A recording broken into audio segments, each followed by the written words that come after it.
By acts of war or accidents of peace, great ships go down. Enter the final anonymity of the sea. Among survivors, each will remember a private fragment of disaster, a startled glimpse of eternity.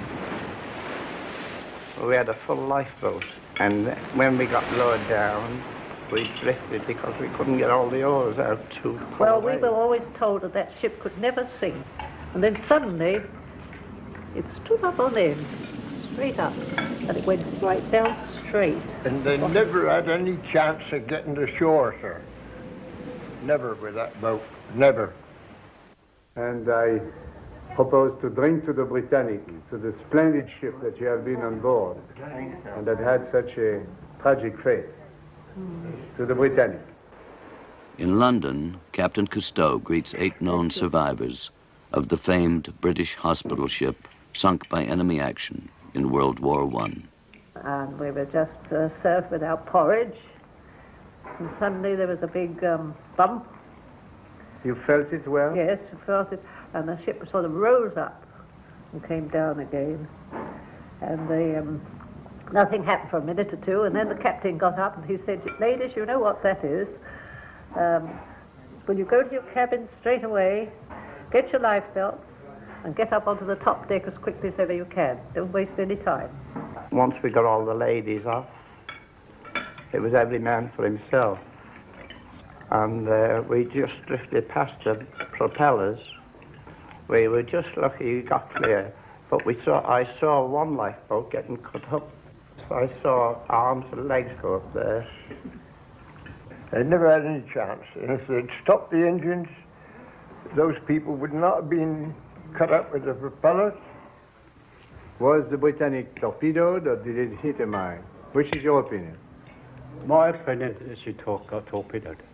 I say torpedoed because, as I told you before, that on the 5th journey, I saw the submarine. And it was a torpedo, if not 2 torpedoes. It was not a mine.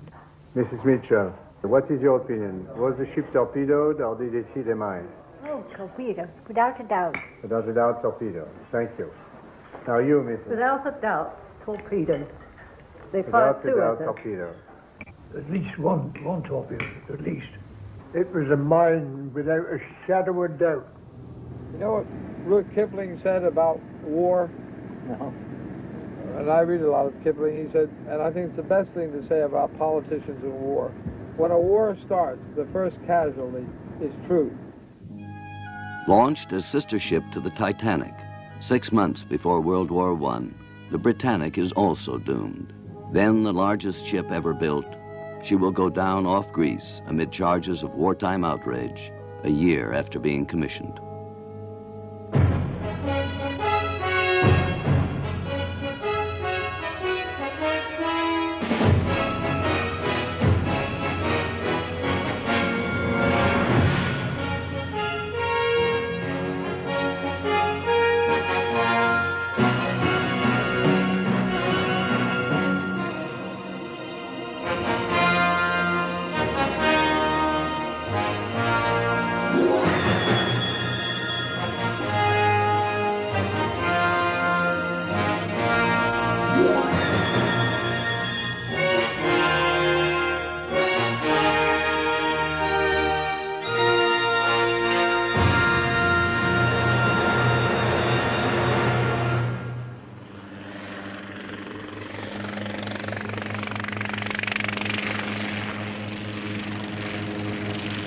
Following the path of the Britannic on her 6th and fatal voyage, the Calypso heads eastward into the Aegean, stormy cradle of Western man.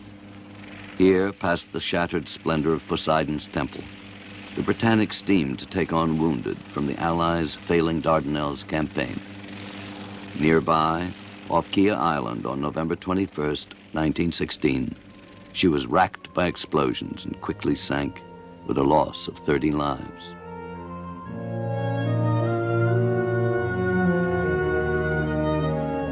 For 6 decades, the questions have remained. Was the Britannic carrying war supplies? Whether struck by a mine or a torpedo, how could a single weapon have finished such a supposedly unsinkable ship? The answers lie in Kia Channel.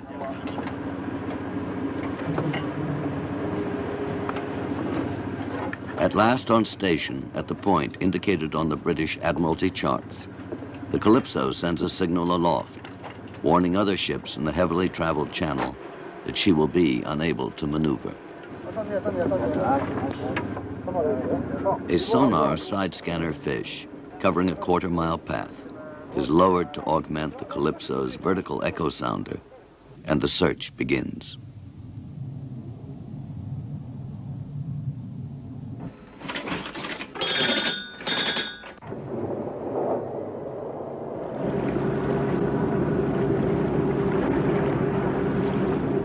Hour after hour, under the watchful eye of Dr. Harold Edgerton, famed electronics inventor, the sonar signals reveal a lengthening profile of the sea bottom.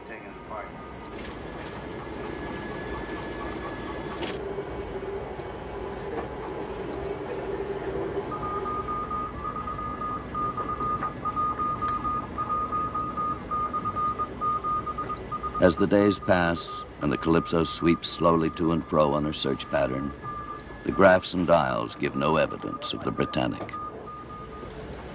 Attention, attention.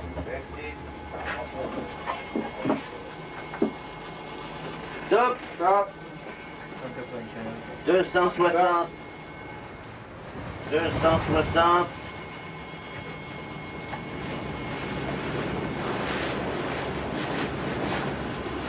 C'est au 152 à 3002.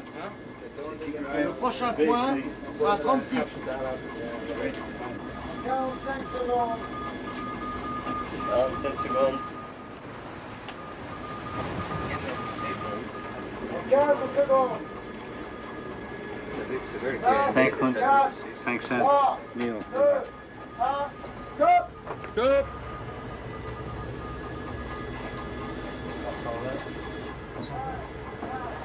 Still no sign. Something is wrong. Puzzled, Cousteau widens the area of search.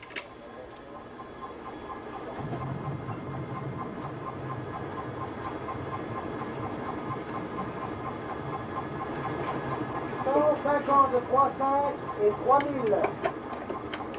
150, 300, 3000.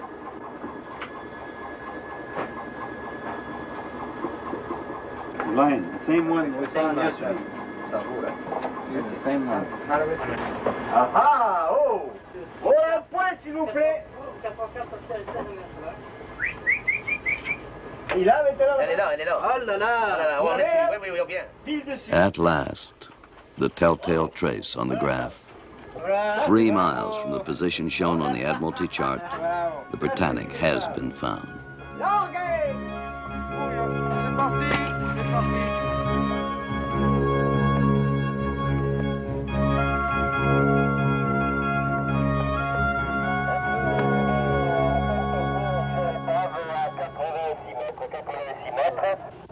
Ah, d'accord, bien reçu. Il y a beaucoup de mou dans celle-là, il y a beaucoup de mou. La bouée est à l'eau, il y a beaucoup de mou. Hein. Et la soucoupe, il ne faut pas se gourer. Hein. In a briefing session with the divers, Cousteau considers the difficulties of exploring the great liner's 50,000-ton hulk, compares it with a scale model of the Calypso's 3.5-ton soucoupe or diving saucer. It is, he remarks, like a flea on an elephant.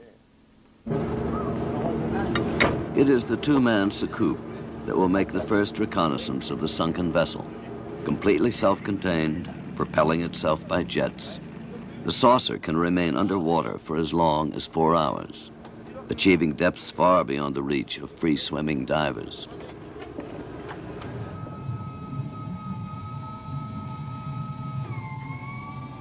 On bottom, the lights of the diving saucer at first reveal only random bits of wreckage. A steel hatch cover, the crushed flotation tank of one of the shattered lifeboats, a broken mast.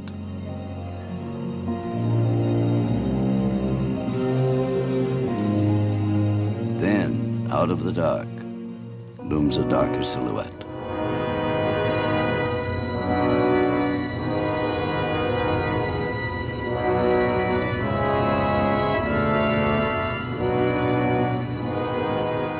port side, as if in dreamless sleep, lies the immense body of the Britannic.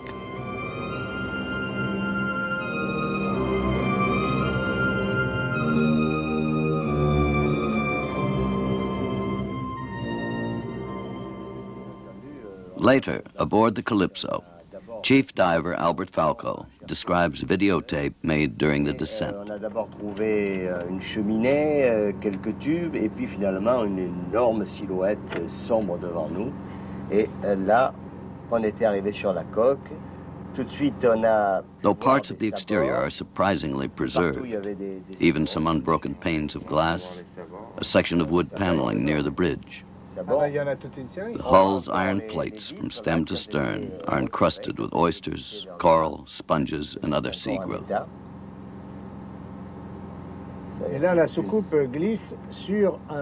Though some of the huge liners, 2,000 portholes, were open at the time of the explosion, it had little effect on the swiftness with which she sank, despite a commonly held belief.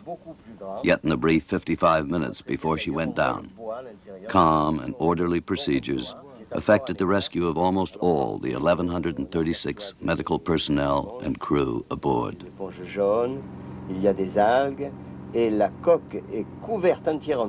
The size of the wreck makes any general view impossible.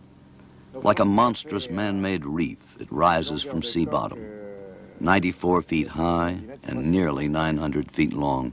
Alors, pour vous, on ne peut rien voir, on ne peut pas avoir de vue d'ensemble. Alors, ce qu'il faut, c'est descendre, organiser des plongées. Search of its vast bulk for possible war contraband, Cousteau now realizes, will demand the most detailed organization to be accomplished safely. On en aura vite le cœur net. The depth of the Britannic creates serious problems. Returning to Marina Zia near Athens, the Calypso takes on helium to mix with oxygen and nitrogen for the dives, thus preventing narcosis and the often fatally impaired judgment that results. An SDC, or submersible decompression chamber, also is taken aboard to relieve divers from long periods of waiting in the frigid water.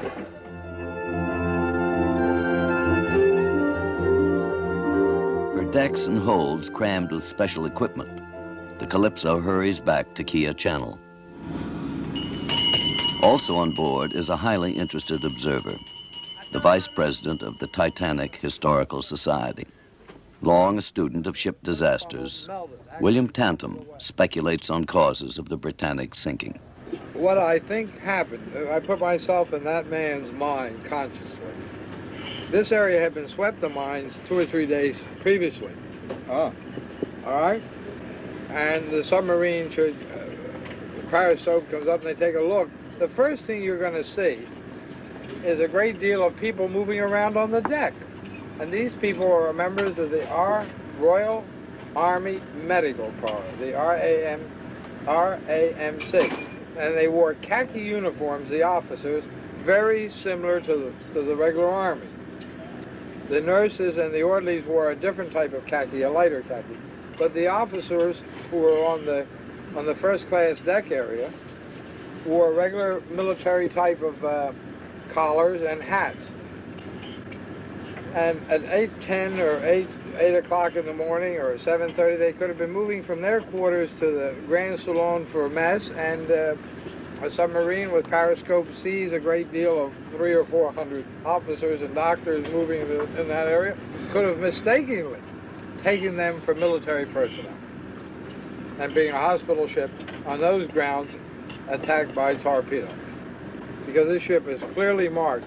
You should see between the number 1 and number 2 funnel, she had a red cross, a green cross that was illuminated at night by 500 bulbs.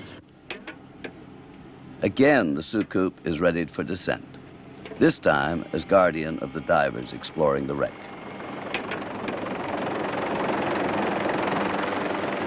Now from Scotland, a formidable visitor joins the Calypso explorers.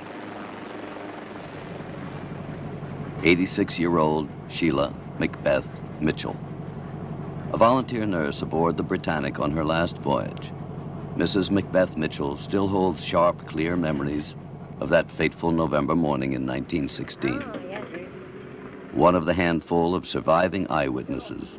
She today lives in quiet retirement with her 92-year-old husband in Edinburgh. Very cautious. Yet, invited by Cousteau to revisit the scene of the tragedy after a lapse of 60 years, she was quick to come adventuring. When the machine is in the water, we untie her and she goes free. And she's propelled by jets, water jets. And here on the rear you have a big block of land that is a safety weight in case of emergency only. To drop that and come back to the surface. You see the saucer is going now. And there they go. There they go.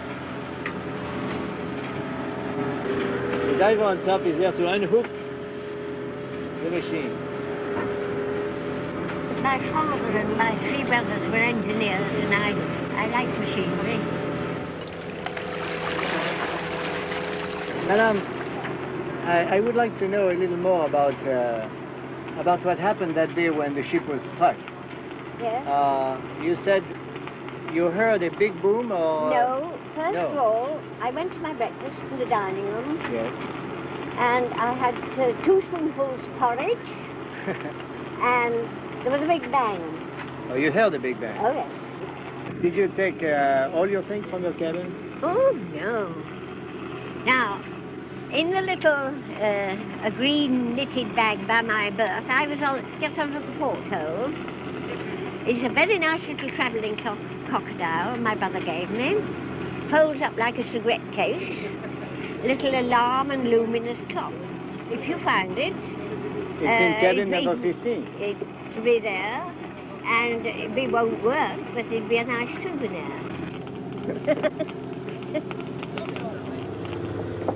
The first team of divers, Raymond Call, Yvon Jacqueletto, and Van Dan, prepares for descent. A veteran specialist in deep diving, Dr. Pierre Cabarrou stands by, a constant, vigilant presence.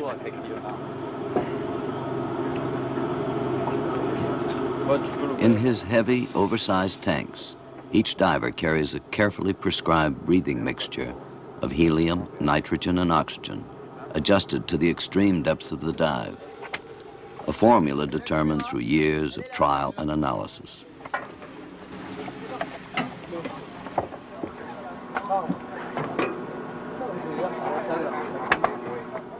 In coming days, with Falco, Patrick Delamotte, and Captain Cousteau himself, the Calypso team will make no fewer than 68 manned dives to search the Britannic.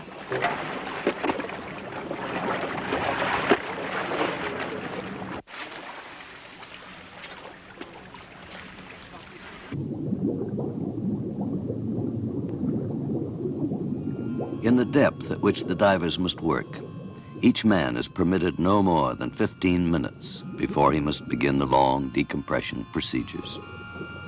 Because the minutes are counted from the moment of submersion, the divers drop swiftly downward. At 150 feet, they plummet past the submersible decompression chamber, to which they must very soon return.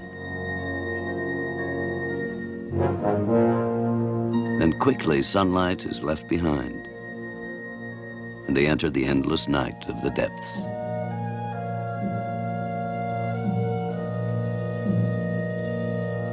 Like a familiar friend in this alien world, the lights of the soucoupe glow in the darkness of the bottom.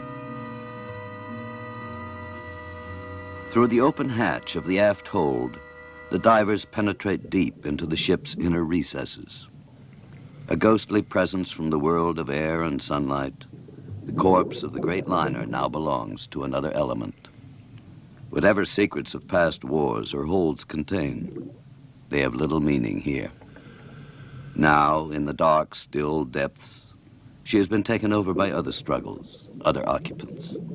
The crab and the sea worm, the algae and the sponge. But the holds reveal no weapons.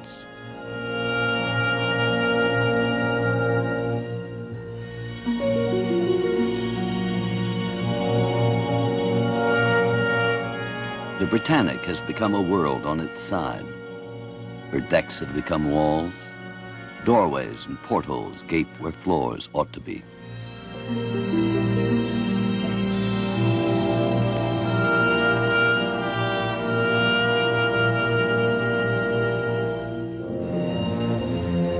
One of the three-bladed, 38-ton side propellers stands forever fixed. Now covered with sea creatures, the propellers caused almost all of Britannic's casualties.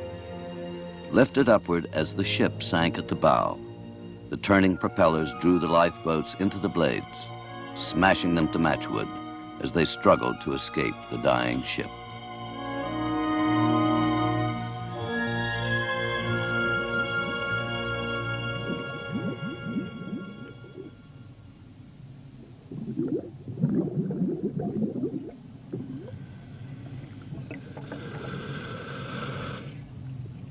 Less visible than the barnacles and sea growth that cover everything, 1,000 vignettes of human survival still cling to the wreck.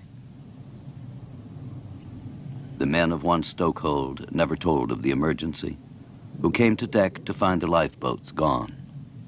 The rattled nurse who left all her money under a pillow, but saved her fountain pen. 16-year-old Boy Scout Edward Ireland, who worked with the captain on the bridge until forcibly carried to a lifeboat.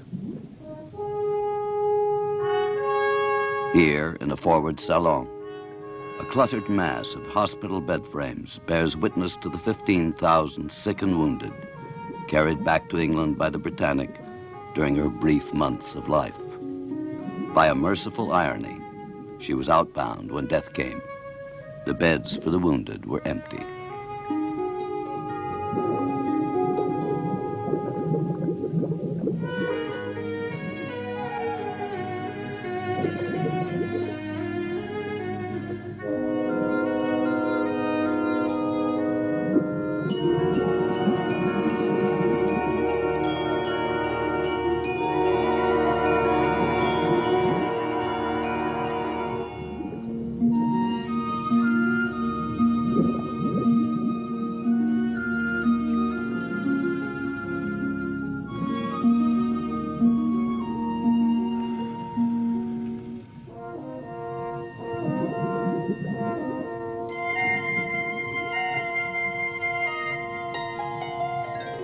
Here at the bridge, Captain Bartlett once fought vainly to beach his sinking ship. Then, at last assured that no one was left aboard, he stepped calmly into the sea, was later picked up by a circling launch.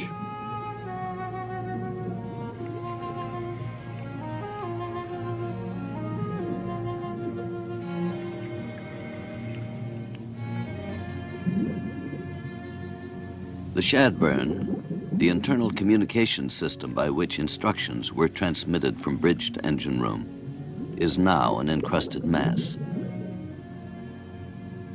Over it came the command for the last futile attempt to beach the Britannic.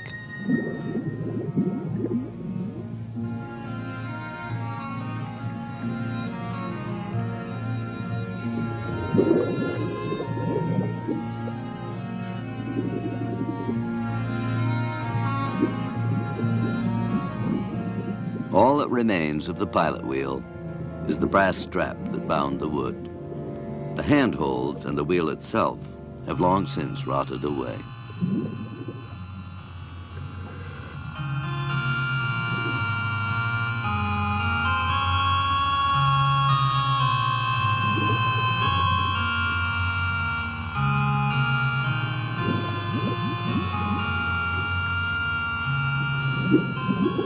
With a gesture of triumph, one of the divers holds up a prized bit of salvage, the corroded remains of the ship's sextant.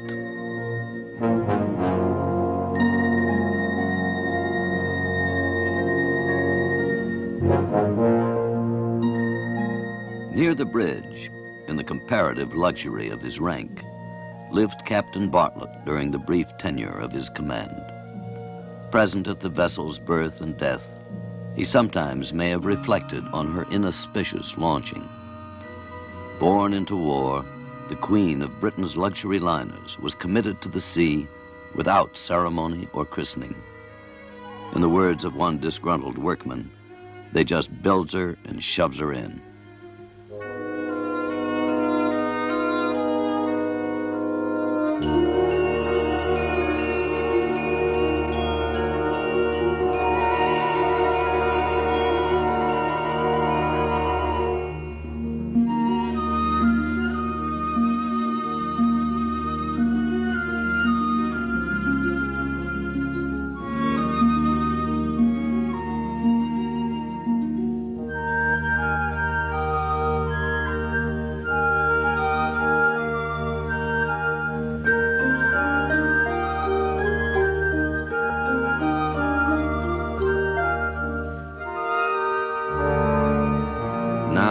Time is the master.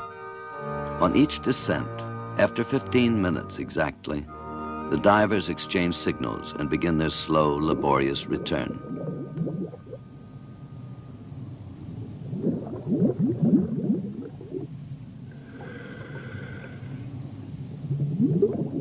Waiting just above midpoint in their ascent, the decompression chamber offers a welcome sanctuary from the cold.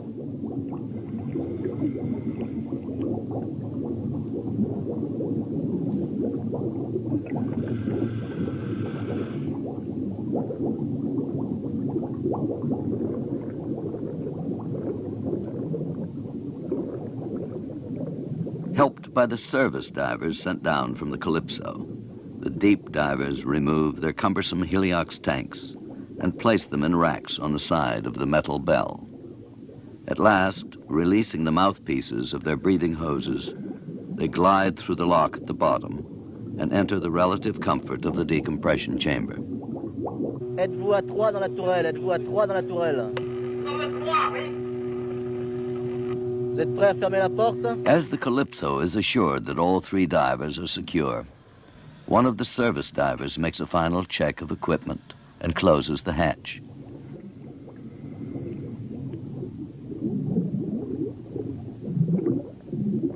Quickly now, the divers begin their final ascent.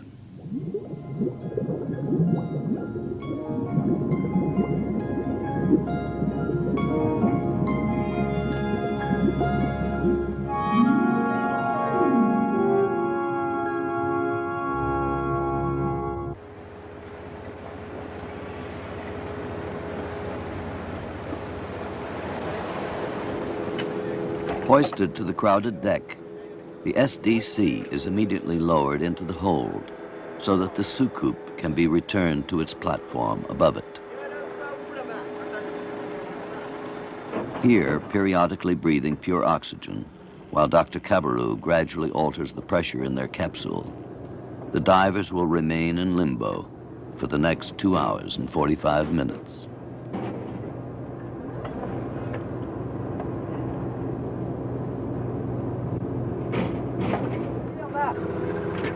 Eagerly, the crew examines the artifacts brought up in the basket from below.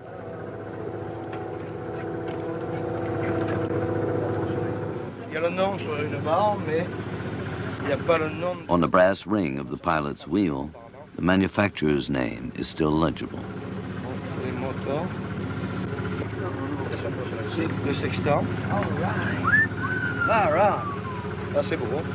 C'est très bon, c'est comme ça qu'on regarde les étoiles. The ship's sextant, it is believed, might still be restored to workable condition if submerged for a time in fresh water and carefully cleaned.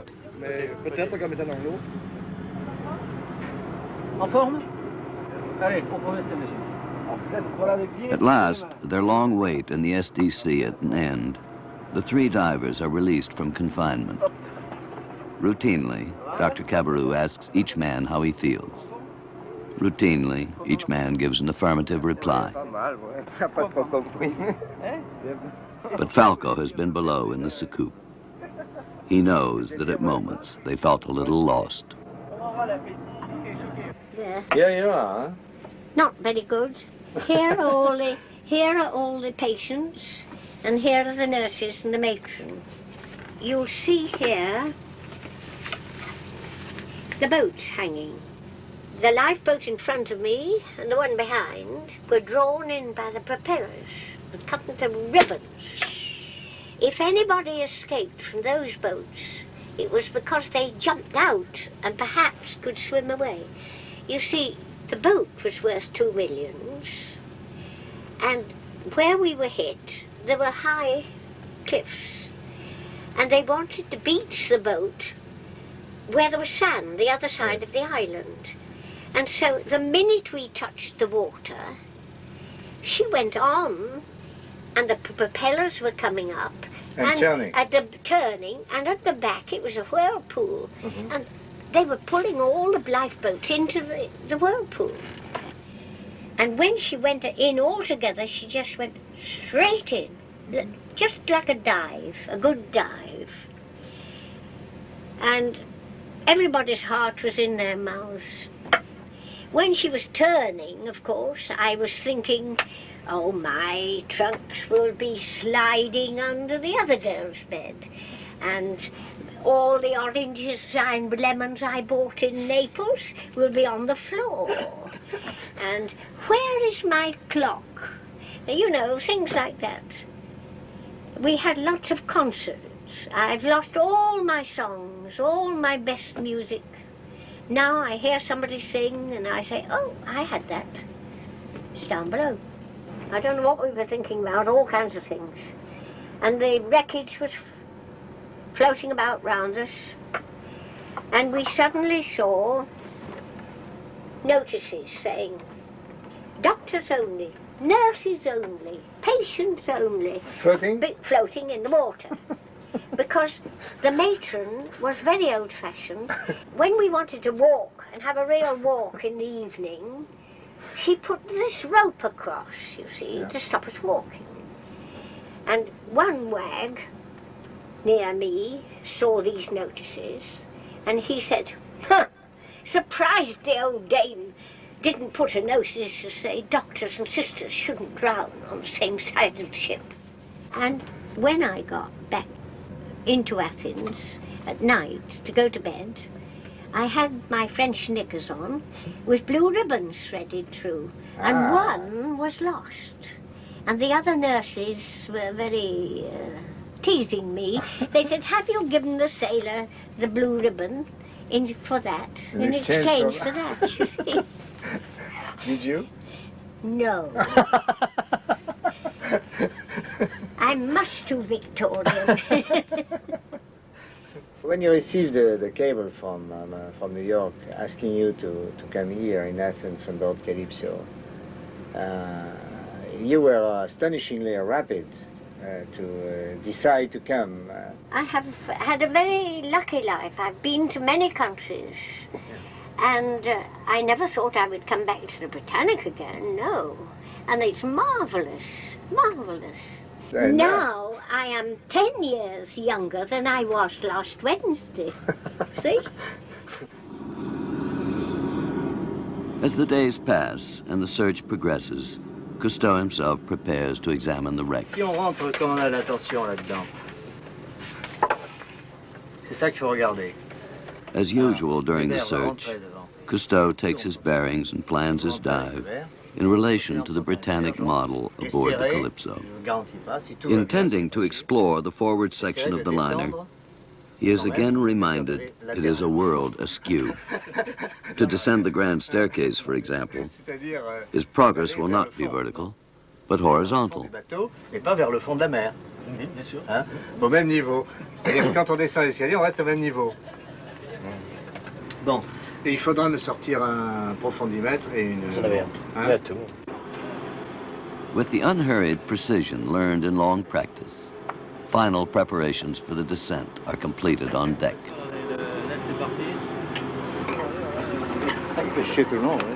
With his diving companions, Patrick Delamotte, and senior team member Albert Falco, Cousteau reviews the catechisms of underwater safety.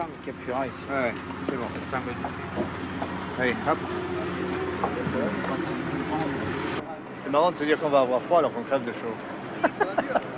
Ouais, c'est bon d'avoir chaud. Hein? C'est bon d'avoir chaud. Oui, avant, oui. On emmagasine un peu, on va perdre. On va couper des calories. Ouais. Though their banter is deceptively casual, each knows that they will be working at depths where survival demands utter fidelity to the rules. On the exact basis of dive duration and the greatest depth achieved, Dr. Cabarrou will calculate the decompression pattern and its intervals of oxygen intake. C'est pour quelle durée? 15 minutes à 15 minutes à 100. Oui. Et 10 minutes à 110. Et 15 minutes à 110. In a final check, each sets his watch for the exact time limit on the dive. Ça, on connaît. C'est ça.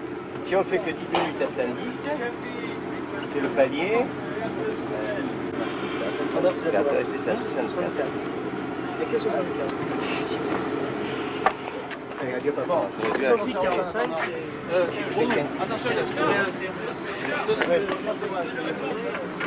Vous êtes prêts, hein, les autres?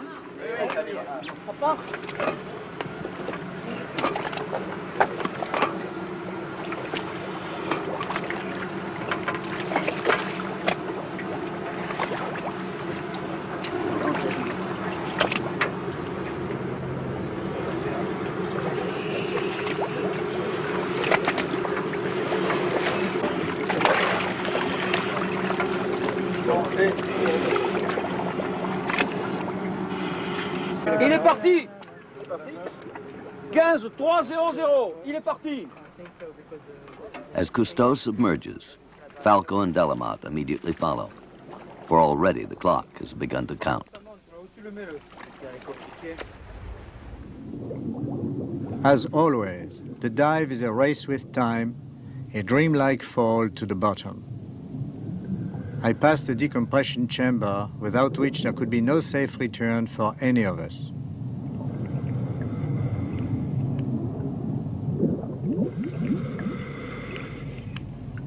Swiftly, I follow the braided nylon cable downward, and soon drop past the SDC's stabilizing pig iron weight, suspended like a stone in the sky.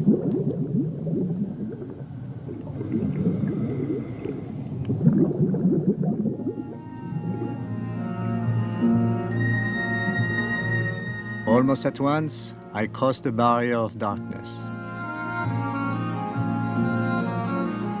Then, at 180 feet, as Falco and Delamotte overtake me, we encounter the cold, the chill that invades our wetsuits and our spirits. At last, I begin to discern the colossal hulk. My depth gauge indicates 320 feet. It has taken us 6 minutes to get here. In 9 minutes, it is imperative that we begin our return.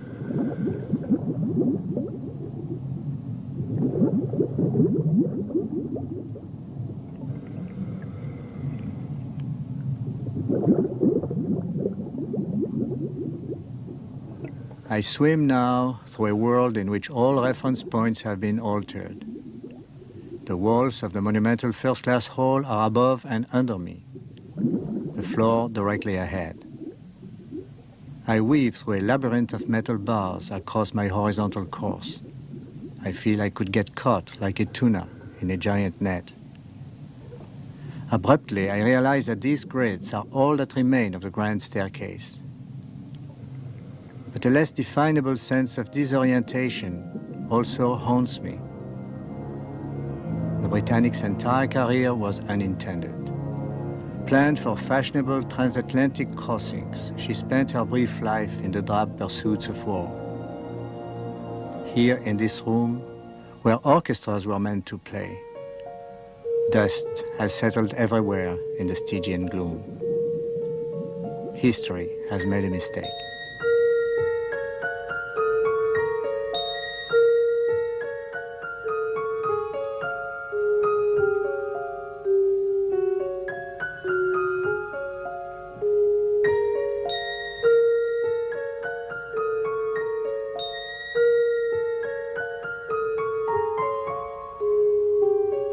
I approached the huge opening ripped in the forward hull by the explosion. While Falco films and Delamotte aims the beams of our powerful lights, I search for clues that will tell us more about the Britannic's tragedy. Soon I am surrounded by twisted steel plates and bulkheads, by torn clusters of electric cables and rotted planks.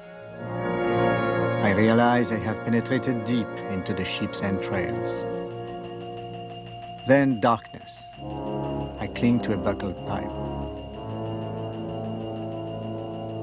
My companions reappear and find me. What has seemed to me an eternity was only seconds.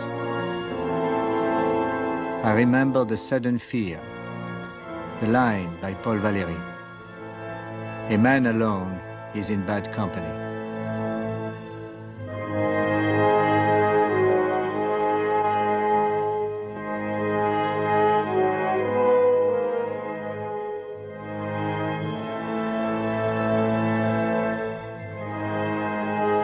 Quickly, we go on with the search.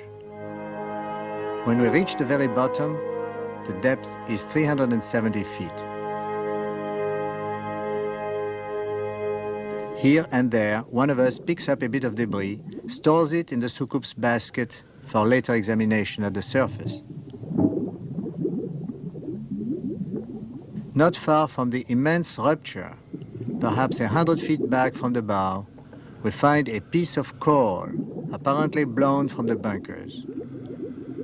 A trifle, perhaps.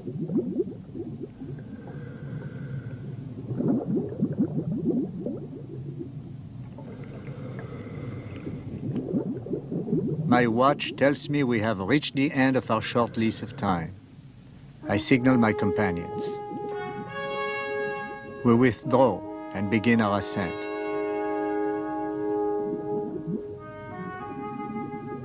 Behind us in the dark, we leave the broken shell of a technological triumph, a somber reminder that we too are vulnerable. The Britannic was once called as perfect a specimen of man's creative power as it is possible to conceive.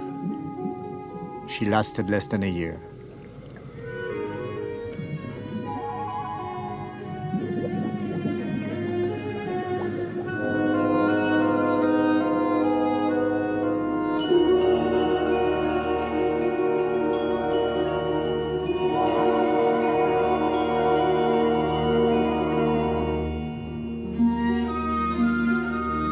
A little more than halfway up, the service divers wait at the STC.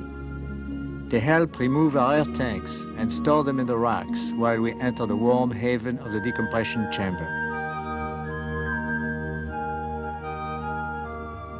Back in the only world we can safely inhabit for the next 2 hours and 45 minutes, we are given a final check by the service diver, then begin the last leg to the top.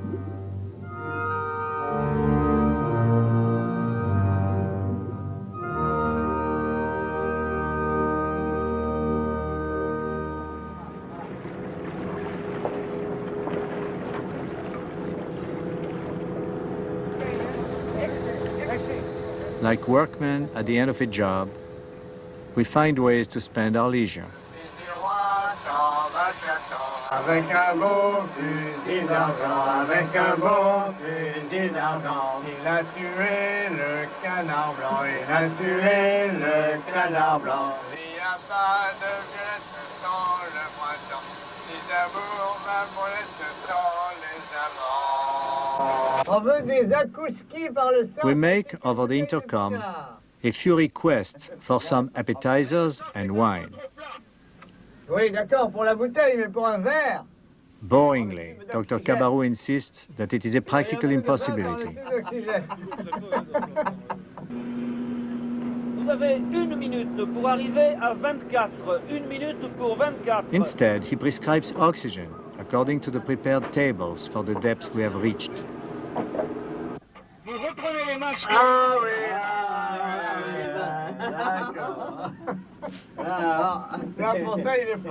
It is all very good for us, we agree. But as Falco points out, caviar would have tasted better.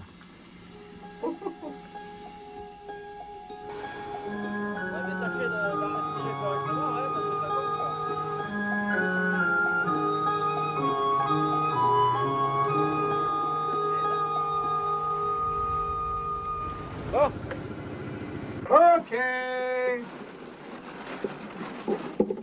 Qu'est-ce qui reste là? Obedient to the inflexible tables, we are at last released by Dr. Cabarrou from our tiny world.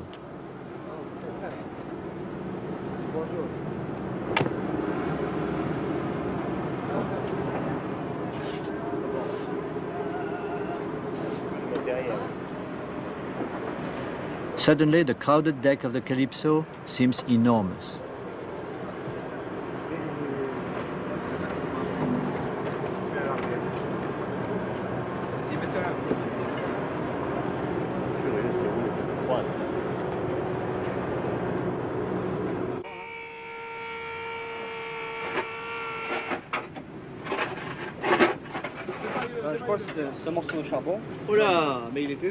With the finding of the coal, most pieces of the Britannic mystery seem reasonably clear. Nowhere have the searchers discovered evidence that the Britannic was anything other than she claimed to be, a mercy-bound hospital ship. Il y en avait d'autres? C'est de l'anthracite, hein? Non, pas de ce détail. C'est de l'anthracite de Cardiff. Ah oui. Magnifique, hein? Et beau charbon. Convinced that the rupture in the hull is far larger than could be caused by a mine or a torpedo alone, it is Cousteau's belief that the first explosion ignited the highly volatile coal dust in the bunkers and thus caused the almost simultaneous and even more violent second explosion that scattered coal outside the hull. I wanted to show you, this is a piece of coal that we brought up from the Britannic. Piece of the coal? The coal with which they were used in the boiler room. From Naples, I think. Probably. Probably. Probably. Il tombe en poussière, hein? Poussière parce qu'il est humide. Yeah. Maybe, do you think that's enough? Oh, sure. Okay. Yeah, can I have that little bit? Sure. I'll give a bit to Monty. Sure. So that's coal from the Britannic. Oh, it's wonderful. Thank you. Lovely. Almost certainly, the Britannic struck a mine. Found later, the log of German U-boat 73 reports leaving a hospital ship unharmed, though the U-boat already had laid mines in Kia Channel.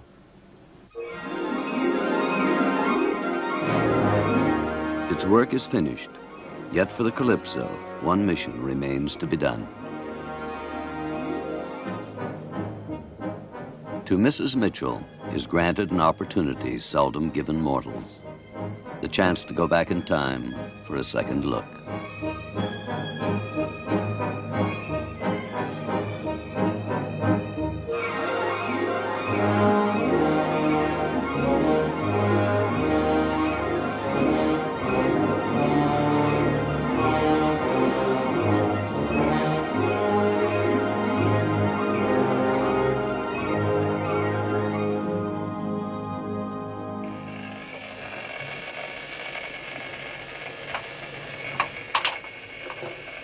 Par de torpedo cette fois. Hein?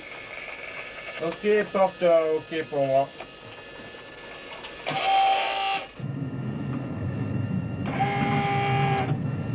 Descente normale pour moi.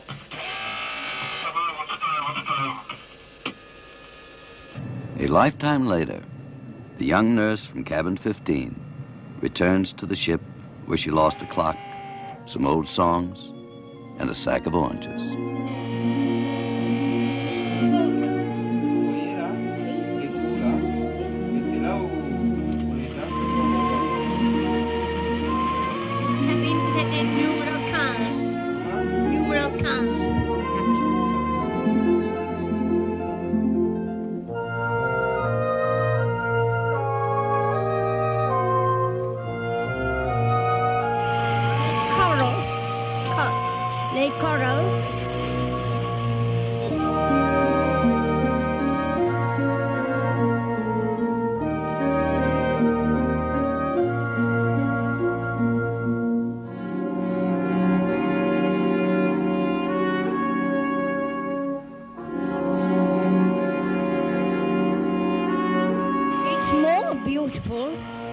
C'est plus beau comme avant.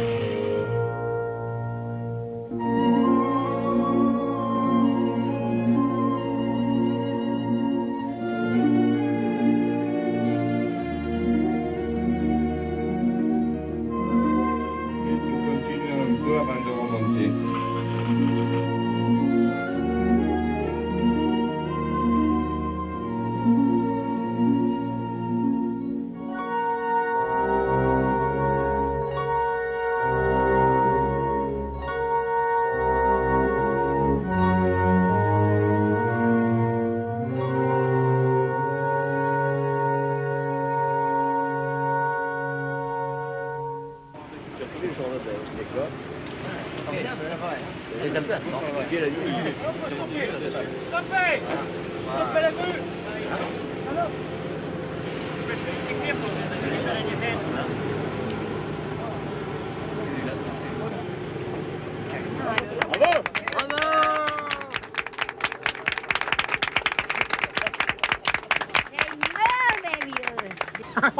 Good.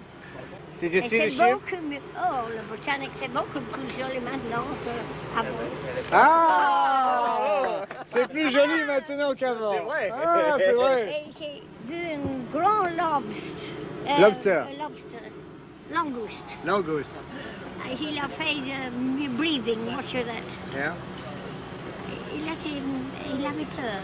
Il avait peur, oui. Oh, Peur de la là, secours. mais I saw beautiful things. Okay, now we will help you out. Now then. Wait a minute.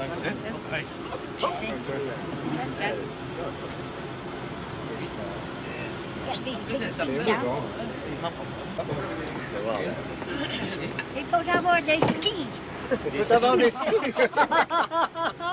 J'ai rencontré un mari sur les skis. En Suisse. Sur le truc derrière. On this side. That's right. This side. No, no, no, no, This side. no. Very good. Attendez, capitaine. Oui, ils sont encore une marche, encore une marche, encore une marche. Et attention, vous arrivez sur le pont là. Voilà. Bravo. Madame, appelez capitaine. Oui. I've never had such an experience. I can't thank you too much. I never dreamt I'd go to any place like that. And my helicopter and all my friends. But don't forget, you've all to come to Edinburgh to see me. All right. And be quick, be quick. Don't take too long. I can't last forever. Okay. You see? I think you probably will. I think you're in a good shape. You're in good shape for a long time. I try my best. Okay.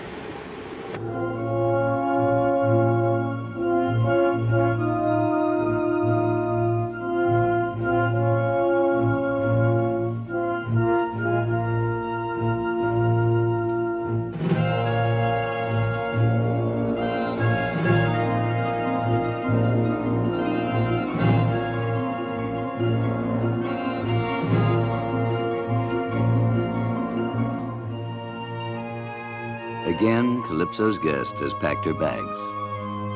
Like a captured truant, Sheila Macbeth Mitchell prepares to leave the wine-dark seas of Homer and of youth and return to the endless adventure of everyday life.